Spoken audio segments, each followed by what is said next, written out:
I never thought my life could echo the plot of a trashy soap opera until the day I walked into my husband's office unannounced. There she was, lounging in his chair with a glass of champagne in hand, her laughter echoing through the room like a twisted melody from my past. My estranged mother, the woman who walked out on me when I was just a kid, now intimately entwined in my husband's business affairs. The shock hit me like a tidal wave, crashing over the remnants of my already fragile trust. It had been a regular Thursday morning, or so I thought, until I received a call from one of my husband's colleagues asking if I'd be attending the partnership celebration later that evening. Partnership?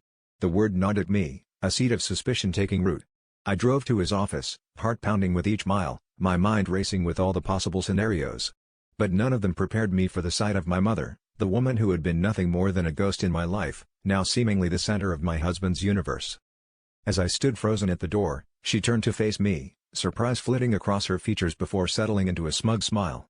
My husband, oblivious to my presence, continued to speak about their future plans, his voice dripping with enthusiasm. The betrayal felt like a knife twisting in my gut. How long had this been going on? And why her, of all people? My mother's gaze locked with mine, and in that moment, a silent understanding passed between us, a shared history of lies and deceit, now brought to a scandalous head.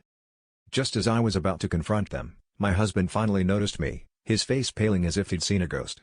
In that moment, everything unraveled. He stammered, trying to explain away the inexplicable, but the truth was glaringly obvious. My mother's presence was no coincidence, she had orchestrated this reunion, pulling the strings like a master puppeteer. A deep-seated anger bubbled within me, battling against the pain of betrayal. I realized then that this wasn't just about my husband's infidelity, it was a chance to confront the woman who had haunted my life from the shadows, a reckoning long overdue.